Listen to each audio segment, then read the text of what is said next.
Setiap hari, media sosial merajai sisi kehidupan masyarakat dunia. Netizen Indonesia menempati ranking bawah dan bahkan netizen Indonesia dikatakan paling tidak sopan se-Asia Tenggara. Semua kegiatan orang tuh kebanyakan di handphone, jadi konsen mereka lebih tinggi ke handphone ya, terutama di medsos.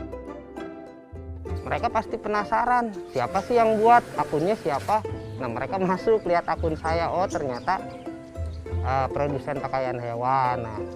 Halo, perkenalkan nama saya Delta Hesi Chandra Pratiwi. Saya owner dari Handmesus By dan Del Fashion Store.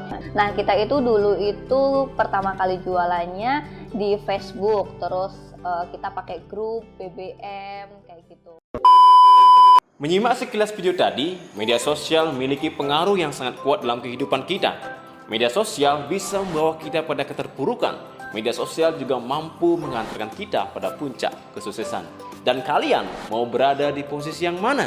Serta bagaimana cara kalian memanfaatkan media sosial dengan cerdas, khususnya sebagai seorang pelajar.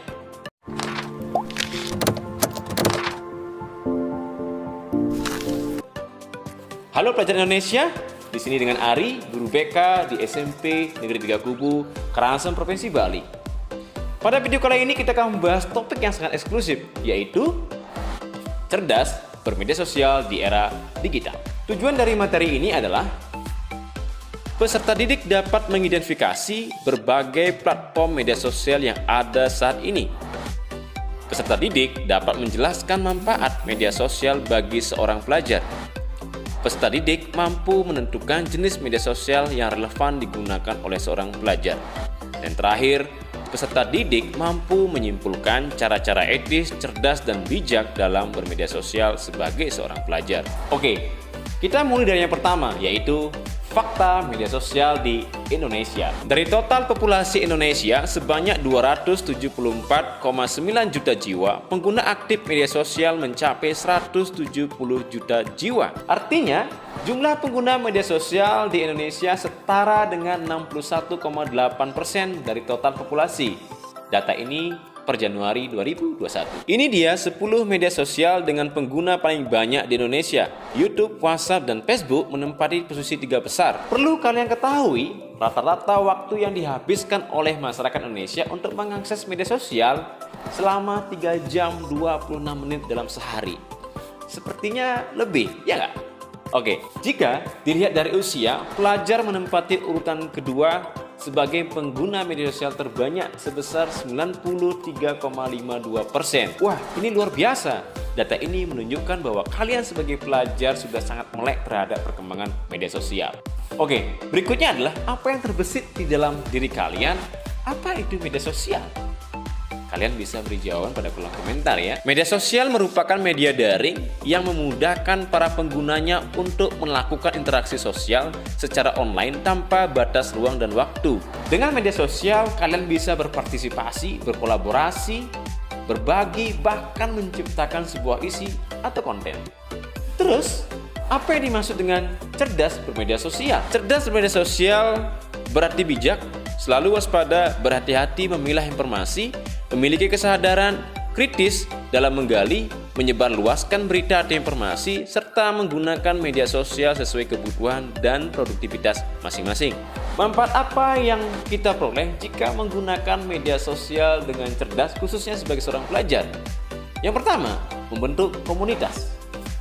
Dengan media sosial, kalian bisa membentuk atau bergabung dengan berbagai komunitas baik di dalam maupun luar negeri, sesuai dengan minat, bakat, dan kemampuan kalian. Ini sangat positif untuk membangun relasi, gaya komunikasi, serta mengasah skill hobi yang kalian minati. Yang kedua, mendukung materi pembelajaran. Media sosial dapat membantu kalian mengidentifikasi konten-konten tambahan untuk memperluas materi belajar kalian. Istilah kerennya adalah upgrade dan up to date. Yang ketiga, menambah wawasan pengetahuan. Media sosial secara tidak langsung terjadi sistem barter beragam informasi, baik berupa tips, trik, tutorial, dan hal itu dapat memperkaya bahan dan materi pelajaran kalian. Yang keempat, ekspresi kreatif. Media sosial memungkinkan kalian berekspresi, berkarya dengan berbagai cara, seperti memposting foto, blog, artikel, video, atau vlog, dan lain-lain sebagainya. Ini membantu mengeksplorasi bakat dan minat kalian.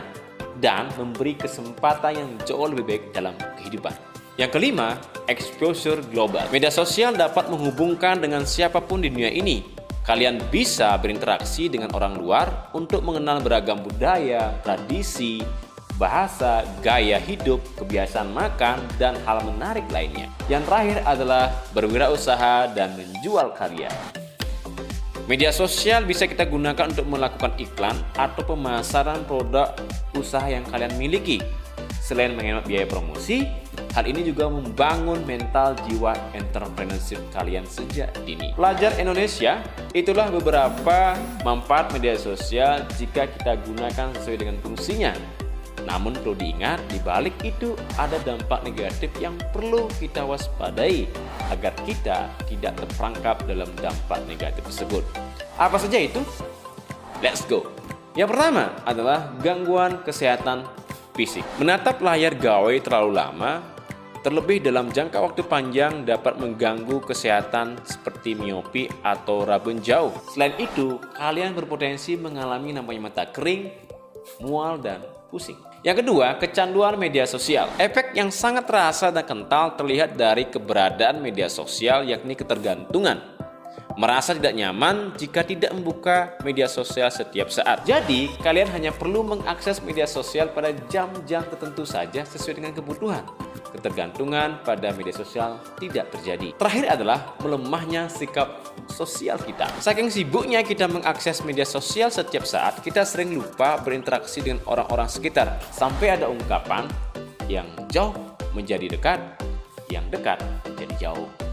Apakah kalian ada yang merasa seperti itu? Mudah-mudahan tidak ya. Pelajar Indonesia, kita sudah mengupas beberapa hal penting mengenai media sosial. Jika ada di antara kalian yang ingin bertanya, menambahkan, berdiskusi, atau menggali lebih dalam, kalian bisa menuliskan pertanyaan pada kolom komentar video ini. Sebelum mengakhiri kegiatan hari ini, mari kita tutup dengan materi pemungkas. Apa itu? Yaitu tips bermedia sosial dengan cerdas.